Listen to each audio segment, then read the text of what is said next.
Hello बच्चों, good afternoon. आज कक्षा 11 के छात्र छात्राओं को ऑर्गेनिक केमिस्ट्री में ईथर का नामकरण पढ़ाना है या जिसको आप नॉमेनक्लेचर ऑफ ईथर कहते हैं।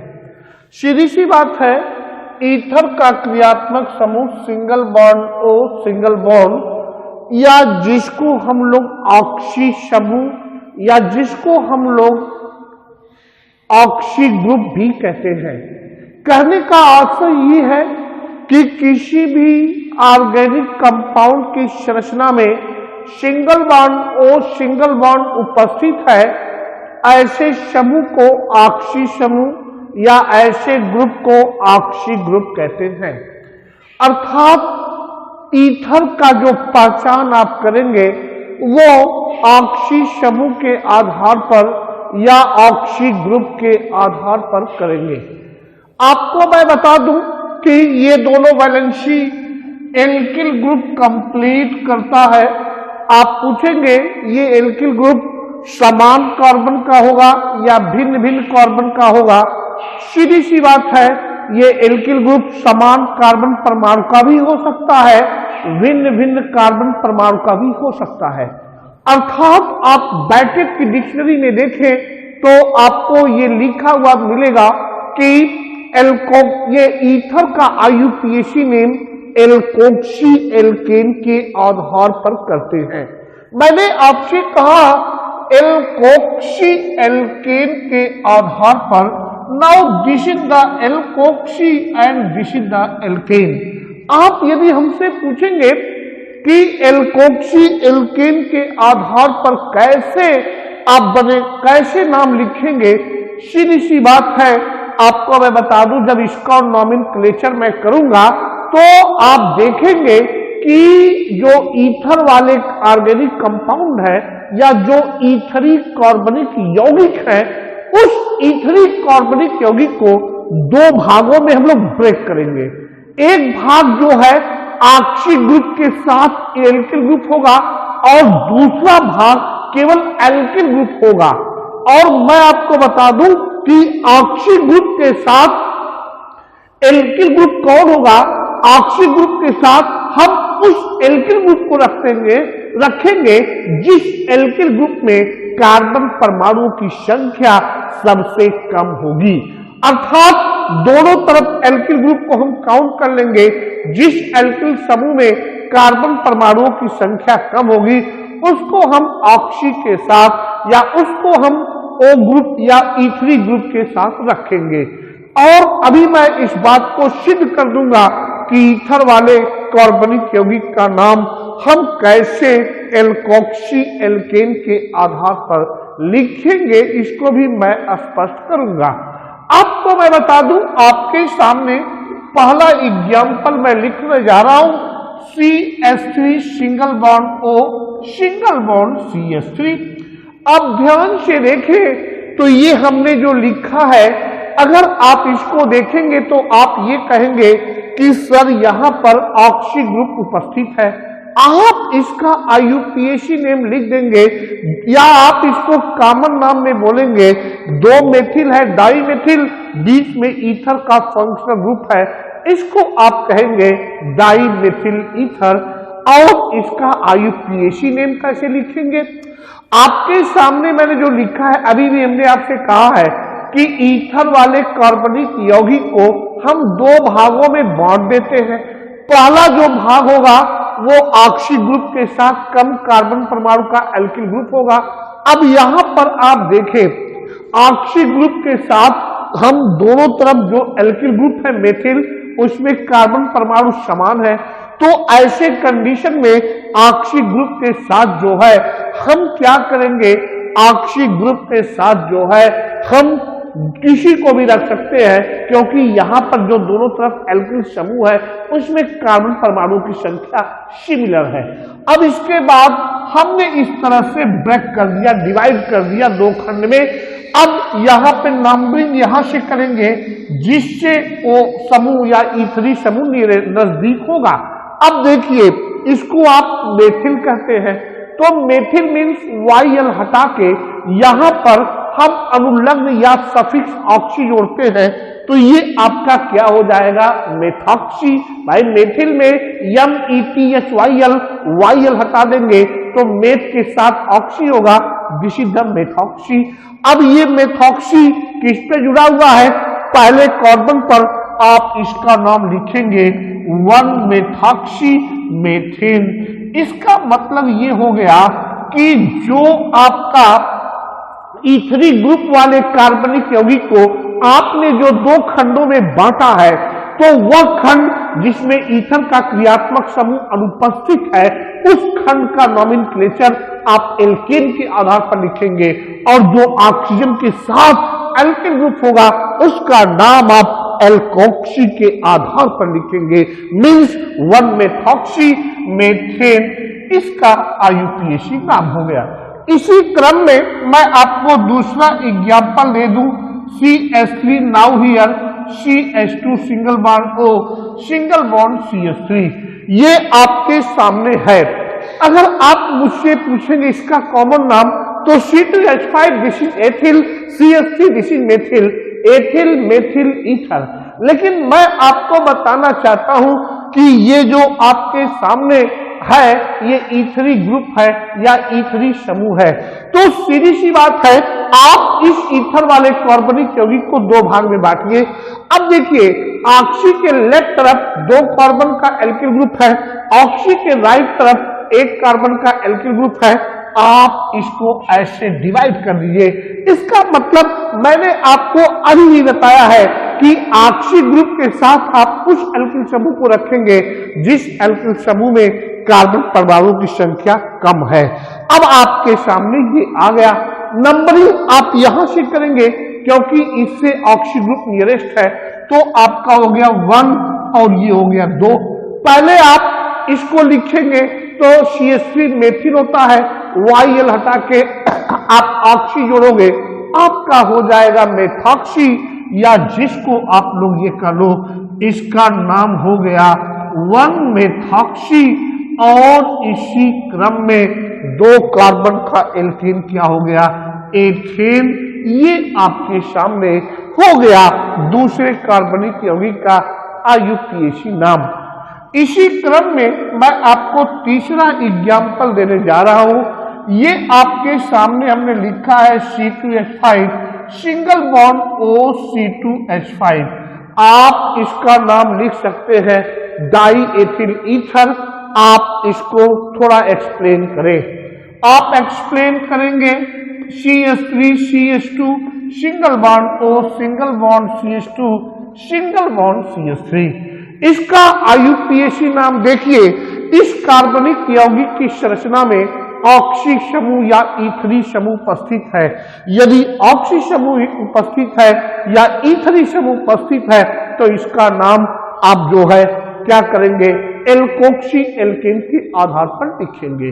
आपके सामने इनका स्ट्रक्चर मैं आपको जो बनाया हूं IUPAC नाम लिखने जा रहा हूं। आप देख लीजिए यहां पर ऑक्सी समूह के लेफ्ट और राइट दोनों तरफ समान कार्बन परमाणु का एल्किल ग्रुप है। तो दो कार्बन का एल्किल ग्रुप, दो कार्बन का एल्किल ग्रुप। अब ऐसे कंडीशन में आप किसी को भी रख सकते हैं। आपका ये ऐसे रख दिया गया। अब इसके बाद आप क्या करोगे, आप जो है यहां पे नंबरिंग करोगे 1 2, ये आपका नंबरिंग हो गया। सबसे पहले आप इसको एल्कोक्सी के रूप में लिखेंगे। ये C2H5 आपका एथिल है, YL हटा के ऑक्सी जोड़ोगे, इसका नाम ऑक्सी के साथ जोड़ दोगे, एथॉक्सी हो जाएगा। इसका मतलब ये हो गया, इसका नाम 1-एथॉक्सी। और मैं आपको बता चुका हूं जो विदाउट ऑक्सी वाला पार्ट है वो एल्केन बेस पर होगा। इसका नाम एथॉक्सी एथेन, या जिसको आप लोग ये कर लीजिए इसका नाम है 1-एथॉक्सी एथेन। ये आपका तीसरा एग्जाम्पल था।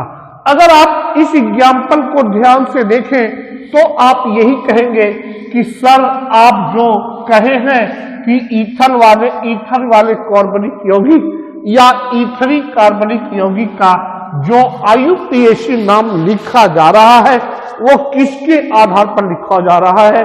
एल्कोक्सी एल्केन के आधार पर लिखा जा रहा है। इसी क्रम में मैं आपको एक एग्जाम्पल और देना चाहता हूं। ये आपके सामने एग्जाम्पल नंबर ये आपका चौथा होगा। CH3 CH2 CH now here CH3 और single bond O single bond CH2 single bond CH3। आप देख लीजिए इस कंपाउंड को देखिए तो आप कहेंगे कि इसमें एक तरफ ईथर वाले ग्रुप के राइट साइड 2 कार्बन का लॉन्ग चेन, इधर 4 कार्बन का लॉन्ग चेन है।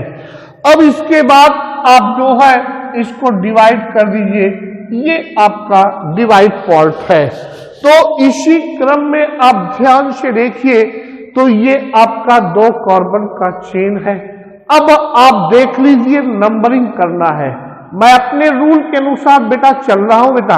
वो बेटा रूल हमारा ये है बेटा कि मैंने सीधे सीधे बेटा बोला आपसे कि आप देख लो इसमें E3 समूह है कि नहीं। यदि E3 समूह है तो आप जो है ऑक्सी ग्रुप को देख लो, और ऐसे कंडीशन में जो ऑक्सी ग्रुप है उस ऑक्सी ग्रुप के राइट साइड कम कार्बन परमाणु का क्या करोगे? आपका ऑक्सी के साथ कम कार्बन परमाणु के एल्किल ग्रुप को लोगे, और ऑक्सी के विदाउट या जो दूसरा भाग होगा उसमें केवल अधिक कार्बन परमाणु का लॉन्ग चेन होगा। आप देख लीजिए उसको हमने फॉलो कर लिया उस रूल को। अब नंबरिंग हम इस तरफ करेंगे, जिधर से ऑक्सी ग्रुप पहले होगा यहां से करेंगे 1 2 now here 2 now here 3 now here 4। तो आपका ऑक्सी ग्रुप दूसरे पे आ रहा है, और अगर यहां से हम यहां जाएंगे तो ऑक्सी ग्रुप तीसरे पर। इसका मतलब नंबरिंग आपका ये स्टार्ट होगा 1 2 3 4। अब ये जो आपका एथिल है वहां से YL हटा के ऑक्सी जोड़ोगे, एथॉक्सी मीन्स इसका नाम आपका हो गया 2 एथॉक्सी और 4 कार्बन का आपका क्या हो गया? Alkane butane. और ये आप देख लीजिए ये आपके सामने मैंने जो IUPAC नाम लिखा है 2 एथॉक्सी ब्यूटेन, ये आपके सामने मैंने स्पष्ट रूप से ईथर का IUPAC नाम पढ़ा दिया। फिर से सुन लीजिए, ईथर के IUPAC नाम में या ईथर का नामकरण आपको करना है तो आप सबसे पहले क्या करेंगे? आप E3 यौगिक को लिख डालें, और E3 यौगिक को जब आप लिखोगे तो आप ये सीधे तौर पे कह दोगे कि सर एकदम डाटा क्लियर है कि एल्कोक्सी एल्केन के आधार पर लिखा जाएगा। और सबसे महत्वपूर्ण काम यह है कि ईथर वाले कार्बनिक यौगिक को हम 2 खंडों में डिवाइड कर देते हैं। इसलिए कर देते हैं कि ऑक्सी ग्रुप चेन में है। अगर आपका प्रश्न होगा कि सर ये बताएं कि ईथर वाले कार्बनिक यौगिक को क्यों 2 खंडों में डिवाइड करते हैं, तो आपको मैं बताना चाहता हूं कि ईथर वाले कार्बनिक यौगिक को 2 खंडों में इसलिए डिवाइड करते हैं, जो ईथर का क्रियात्मक समूह ऑक्सी ग्रुप है वो कार्बन चेन के चेन में आ जाता है। क्योंकि लॉन्ग चेन कार्बन का बनाना है, ऑक्सी का नहीं बनाना है, इसलिए वहां पे हमें ब्रेकिंग करनी पड़ती है, उसको 2 खंडों में बांटना पड़ता है। तो ये आपका है ईथर का नामकरण। इसी क्रम में मैं आपको कुछ आबंध रेखा संरचना का IUPAC नाम बताना चाहता हूं। आपके सामने मैं कुछ इस तरह की संरचना बना दिया, जो संरचना आप देख लें, और इस संरचना को अगर आप ध्यान से देखें तो आप ये कहेंगे कि ये आपके सामने कोई आबंध रेखा संरचना या जिसको हम लोग कहते हैं बॉन्ड लाइन स्ट्रक्चर है। सीधी सी बात है, इस बॉन्ड लाइन स्ट्रक्चर को आप ऐसे ही बना दें। मैं आपके सामने यहां पर ऐसे ही बॉन्ड लाइन स्ट्रक्चर को बना दिया, और आप देख लें ये बॉन्ड लाइन स्ट्रक्चर है। अब जहां से स्टार्ट करेंगे कार्बन, और जहां जहां घुमाव है कार्बन। अब इसके बाद कार्बन की वैलेंसी को 4 करेंगे, हाइड्रोजन को जोड़कर यहां पर कार्बन की 1 वैलेंसी है, 3 हाइड्रोजन जोड़ दिया 4, यहां पर कार्बन की 2 वैलेंसी है, 2 हाइड्रोजन जोड़ दिया 4, यहां पर कार्बन की 2 वैलेंसी है, 2 जोड़ दिया 4, 2 है, 2 जोड़ दिया 4, 1 है, 3 जोड़ दिया 4। इसी क्रम में आप इसको सीधे चैन में लिखो, CH3OCH2 single bond CH2 single bond CH2 single bond CH3, ये आपका बना। आप इसको थोड़ा सा यहाँ पे और आप इसको ऐसे लिखें तो और ही अच्छा होगा। मैं इसको यहाँ पे लिखना चाहता हूँ, CH3 single bond O single bond CH2 single bond CH2 single bond CH2 और सिंगल बॉन्ड CH3, ये आपके सामने है। अब इसके बाद वही नियम अप्लाई करिए जो नियम मैंने आपको बता रखे हैं। आप जो है सीधे सीधे इसके 2 पार्ट में डिवाइड करिए, ये 1, ये 2, ये 3, ये हो गया 4। अब इसके बाद आप ध्यान से देखिए तो ऑक्सी ग्रुप के साथ आपने मेथिल को रखा है, तो मेथिल में से YL हटा करके आप जो है ऑक्सी को लगा देंगे, मेथॉक्सी। वह मेथॉक्सी पहले कार्बन का होगा, जिसको आप लोग ये कहते हैं 1 मेथॉक्सी। और इसी क्रम में आप ध्यान से देखें तो 4 कार्बन का एल्केन है, जिसको आप लोग ब्यूटेन की संज्ञा देंगे तो आप ये कहेंगे 1 मेथॉक्सी ब्यूटेन। और इसी क्रम में 1 मेथॉक्सी ब्यूटेन को आप जो है नाउ हियर आपके सामने मैंने स्पष्ट रूप से एक्सप्लेन कर दिया। अब बच्चों देखिए यही ईथर था, ईथर का नामकरण इतना पढ़ाना था, मैंने आपको ईथर के नामकरण में इतना बता दिया। अब आपको कोई प्रॉब्लम्स यहाँ पर नहीं होना चाहिए। बहुत क्लियर हमने कहा है कि बेटा ईथर का नाम लिखना है तो सबसे पहले आप क्या करोगे, सबसे पहले आप जो है ईथर के नाम में आप क्रियात्मक समूह ऑक्सी या O single bond O single bond के आधार पर आप उसका पहचान कर लो। और इसके बाद आप जो है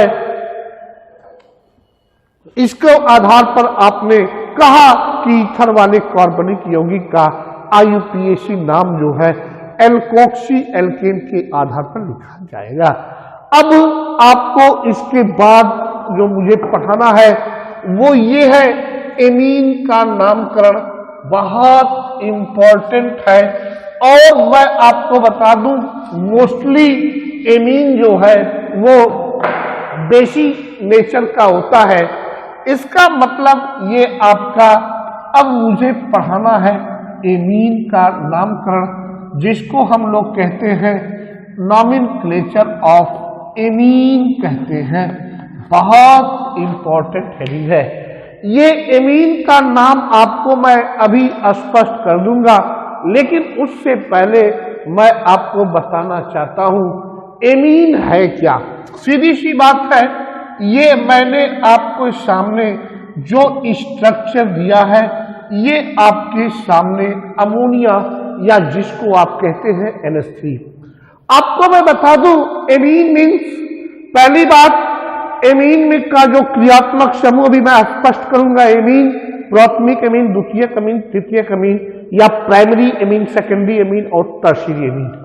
जहां तक सवाल है प्राइमरी एमीन का बेटा, primary amine means single bond NH2, secondary amine means double bond NH और tertiary amine means triple bonded N।